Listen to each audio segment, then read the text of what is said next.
friends. I'm Karen, and this is the Family Food for Moms podcast. We're talking about inspiration for family cooking and dining.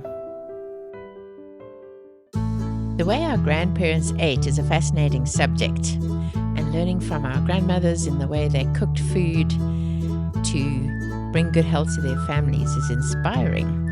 So today I want to do the second part of what we can learn from our grandmothers about food and cooking. Our grandparents' diets were shaped by where and when they lived, the era, the region, the availability of ingredients.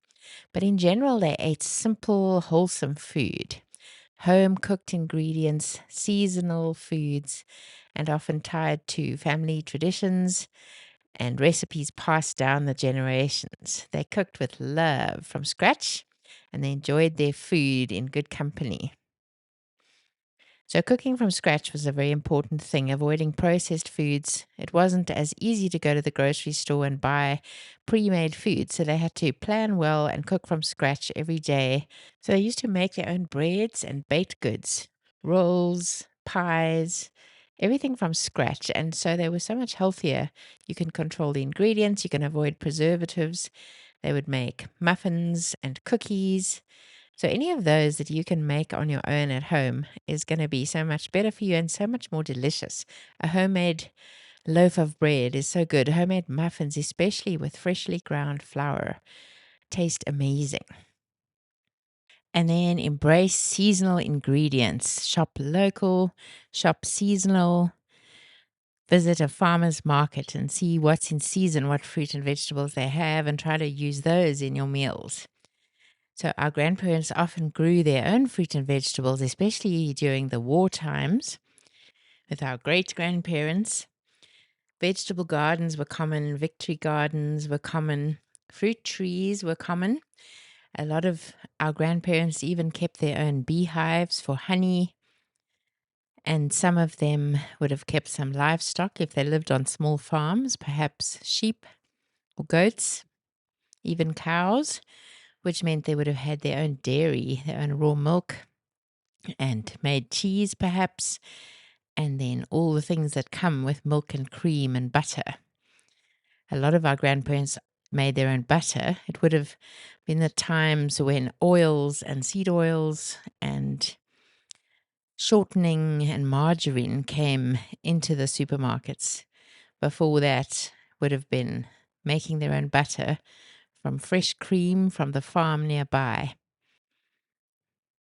Often they would have canned fruits and vegetables and maybe even meats. They'd have canned tomatoes, made tomato sauces and purees. They often made their own jam or pickled cucumbers. So all this sounds very overwhelming because it's a lot of work and we have a lot going on in other areas, and it's often difficult to spend that much time doing all those things. But I think one of the key takeaways for me is to evaluate and to think about what's important to you, what's important to us and to our family, and then to see what you can do to improve the quality of your family's food, whether it is going to a farmer's market weekly to get raw milk and cheese and fresh in-season fruit and vegetables. Perhaps you can order from an online service. Like a farmer's market often has a delivery of bags of fresh produce and breads and dairy, even meat. So just think about things that you can take one step towards improving and making it closer to the way our grandmothers would have done it.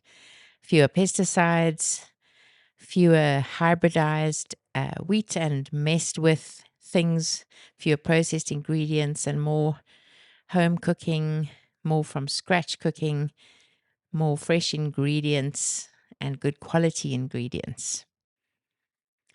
Something I found helpful and that our grandparents and grandmothers would have done is to make one-pot meals. So on the stovetop or in the crock pot, grandparents often made hearty meat stews, soups, and even casseroles. And then that would serve you for more than one meal. So try making a big batch of chili, beef stew, or a vegetable soup or a chicken soup. This is very cost effective. It's a good way to help your budget a little bit. And it's a great way to make sure there's leftovers for lunch the next day. So, a hearty beef stew cooked on the stove from lunchtime until dinner when you need it at a nice slow pace, or cooked in your crock pot and then eaten for dinner, and then leftovers for lunch the next day with perhaps some more water to make it into a soup. And there you go. I love that idea because it's healthy in that it's cooked for a long time, especially if there's bones in it. It brings that extra nutrition. You can put a bit of bone broth in there. And then it's so much easier to have it on the stove or in the crock pot the whole time, except perhaps overnight, and then just to be able to use it when you need to and eat more the next day. When I'm doing something like that in the crock pot, I'll cook it until dinner time, and then I will let it cool until bedtime, and I'll pop it in the fridge. Sometimes even the whole crock pot can fit in the fridge. Otherwise, I'll put it in a glass dish with a lid. Then the next morning, we put it back in the crock pot on a really low setting and perhaps add some water and then warm it up for lunch. If it's something like a stew and you've made it into a soup, then you can add some fresh bread. So, even things like bread, our grandparents had the amazing ability to bake their own bread and rolls and other side dishes. I don't have time for that very often. But what I do like to do is find the best quality sourdough that is artisan, home cooked, or the least processed and refined, like the grocery store bread. And then I feel a bit less guilty giving that to my children. Not that you should feel guilty, but sometimes I do. So, using leftovers creatively to create new meals is something our grandmothers did. If there was leftover roast meat like chicken, it could be turned into chicken salad or chicken soup, or used in grilled cheese sandwiches with grilled chicken sandwiches, that is. Leftover mashed potatoes could become potato cakes and fried, or added to soups as well, or to stews to thicken them. And then using beans, lentils, or whole grains like barley. Those are also great to add to something to bulk it up to make a soup after you've cooked something like a stew. So dishes like bean soups, vegetable stews, and grain-based salads were also common. My mother-in-law makes a great lentil barley soup. She uses a cup of red lentils, which cook into nothing. They kind of thicken the soup. And then the barley cooks until it's tender. And she uses grated carrot, grated potato, and then broth. And it's so delicious and so easy, and using such cheap, simple ingredients. Something else I have enjoyed learning from thinking about the way our grandmothers cooked is meat. I enjoy cooking meat, but often I will make meat the main focus of the dish, which is fine, but it does get expensive. I think our grandparents, because of the time they lived in and because of whether it was rationing or just things not being as freely available, used meat sparingly.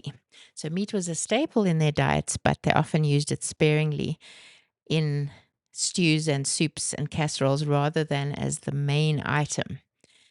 So, as I've already mentioned, things like soup with meat in it, stews with meat, but also vegetables, grains, and legumes. I think they were masters at stretching ingredients. So, when using a leftover roast chicken or roast beef, turning it into a stew or sandwiches, or even incorporating it into a breakfast pie or bubble and squeak, which is like a frittata with leftover meat and veg, those were all masterful things to do.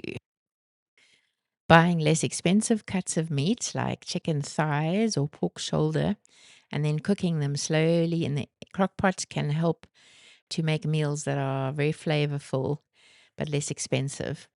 Cooking meat in the instant pot also really helps because it becomes so tender.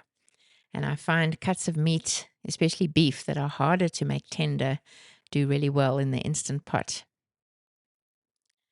Our grandparents didn't waste money on sugary drinks and sodas. They generally drank water and tea or coffee as a break for the afternoon. It was a way to fill them up a bit in the afternoon without having to have a whole extra snack meal. and sugary sodas just weren't that common. They would also have drunk raw milk if they could get hold of it from their own place or from a nearby farm. And then that was it. They didn't need all the extra drinks and sodas that we sometimes have today, and fruit juices, etc. They would definitely have made some homemade fruit juices and perhaps lemonade or iced tea as a good summer beverage. Even homemade wine or cider might have been part of their meals, but these would have all been from fresh ingredients and much healthier than some of the sodas we have today. Also, they would have baked their own sweets, cookies, cakes, pies, banana bread, making it less easily available and so more of a treat, and maybe not therefore eating as much as you would if you could just always buy your crackers or cookies from the grocery store. Also, meals were designed to be filling and to provide energy for hard work. So they wouldn't have just had a salad for lunch. They would have made sure there was hearty meat like stews and soups, and they would have added beans, lentils, as well as the meat. And then bread would have been a staple, often homemade, to go with that, to make it hearty with some good homemade butter. So we have all the food groups. We have the good protein, the good healthy fats, the good carbohydrates, the good fruit and veg, and the good grains. But it was never processed and refined and never dangerous to our health. Then they were able to take that energy for the day, whether it was hard physical labor or walking, cycling far to get to work, and that would have helped them throughout the day. In European cultures and Asian cultures, pasta or noodles were a common meal base, often served with a broth or pasta with a simple sauce, noodles added to soup. And often in Italy, pasta would be homemade with a special family recipe. Then in coastal or fishing communities, fish would be a key part of the diet, fresh or preserved. So wherever they lived, they would use produce available from there that they could get fresh and in good quality local ingredients. I think it's important to remember, as something we should learn, is not to put too much pressure on ourselves or expect too much, because often our grandparents had maids or helpers to cook, to tend the gardens or even the farms. And though they had a big workload, they didn't do everything themselves. These days, we often don't have maids. We prefer to do things in our own family, whether it's cooking or cleaning. We prefer to do it ourselves. So obviously, it's going to be harder to manage to do as much as you would if you had a helper or a cook. So don't feel like you have to do everything your grandparents or great grandparents did. I think the idea is to be inspired into things more than to be pressurized into things. So for me, that means trying to make more homemade broth and stock, trying to make more healthy soups and stews with those good broths in them, and trying to make more things from scratch or to source good quality local fresh ingredients as much as possible. So for special occasions and close gatherings, they would have enjoyed baked goods like pies, cakes, or cobblers made with fruit, or simply baked fruit or stewed fruit. And then sweeteners like honey or sugar were used sparingly. Desserts were made from scratch with basic ingredients, which also made them healthier. And the pies, the apple pie, the peach pie, the cherry pie, blueberry pie, always with a homemade flaky crust with some whipped cream. Definitely favorites that I think are a bit of a lost art. But for me, they also do take more time. I find that some of my older children who enjoy cooking are keen to do pies, and they don't seem to find them a burden, so that's great. But I often don't have time for this kind of dessert. But I think it's a great thing to do when you have a gathering with family or friends, special occasions. So roast meats are also a great favorite and something our grandparents would have done often, and they're pretty much the easiest meat, I think, to just put into the crock pot with a little bit of broth in the bottom with some good seasoning, or if you like to do it in the oven, great, but I struggle with that because it doesn't seem to cook through without getting dry. So for me, roasts in the crock pot work very well. And then I just make a gravy from the broth and the meat juices at the end. So whether it's roast chicken, roast lamb, those are amazing. And they make the meal really hearty and rich and indulgent without being too much work. I find casseroles a huge amount of work compared to a roast. And then I'll do roast potatoes, roast carrots, and gravy, and there we have it. So roast meats are great. Another thing to note is that our grandparents cooked with healthier fats and oils. I did mention that briefly, but they would have cooked with lard, sometimes butter or ghee, and not seed oils or unhealthy oils that weren't even around back then. I believe also that our grandparents were better at being patient with things, whether it was gardening or cooking. Our grandmothers would take the time to chop the ingredients, to put everything into the pot to get it going. They would allow time in cooking for flavors to develop, and they wouldn't be rushing around trying to do 10 things at the same time like I tend to do, whether I'm doing homeschool or unpacking, shopping, or doing a bit of work on my laptop or doing the budget. Somehow there was time for focusing on what you were doing and spending that time cooking the meal. So I think it's a good thing to cook with patience because somehow you enjoy the process more than if you're in a rush and you're distracted by multiple things. So that's something I want to do is focus on cooking when I'm cooking and focus on eating with my family and being present when I'm eating and not dividing my attention. Our grandparents were good at celebrating with food. They often made it an occasion, whether it was for a holiday or a birthday or a family gathering. And they would cook special meals and parts of that meal for days in advance. And I find that really helps me, whether it's a Christmas or a Thanksgiving or special Easter meals, to take the time to plan early in the week and then to cook some of the food in advance, starting with the desserts because they can be put in the freezer or the fridge, and then the side dishes a couple of days before, defrosting the meat, doing the gravy a day in advance, and then even cooking the meat a day in advance and warming it if it works well, or cooking it on the day that it's needed, but having everything else done. I find that very helpful. So our grandmothers cooked a lot of things from scratch.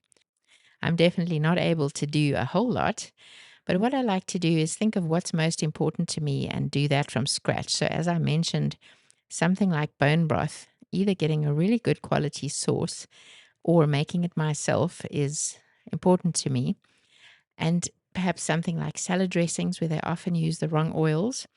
You could make your own olive oil balsamic or Greek salad dressing. Just choose something that's important to you and practice making that from scratch. And then as you do it, it becomes easier and you can do it very quickly. My kids like to make our own barbecue sauce to add to grilled meats, and that's always delicious. So choose what works for you and start with that, and then you can add another thing and another thing to make from scratch. Some families love to make their own bread and they have a good routine, or sourdough, and that works well for them. We like to grind our own flour to use in muffins and breads, although we don't bake bread very much, and other snacks, and that ups the nutrient level and the healthiness of those treats. So, in summary, to eat like our grandparents, focus on simplicity, simple ingredients, simple meals, home cooked meals, wholesome seasonal ingredients. Take time to slow down, make the meals hearty so you can work hard without needing to snack. Cook from scratch, but use what you have. Create meals that bring people together. Use meat sparingly, and it makes the food taste good, builds strong family bonds, and connects us to the past in meaningful ways, especially using some of our old family recipes and methods of cooking that we've learnt and keeping that tradition alive. I also think our grandmothers remind us of the value of food, not just as sustenance, but as an expression of care and creativity, cooking with love, appreciating our food, and enjoying it together. Thanks so much for listening today. I'll see you next time.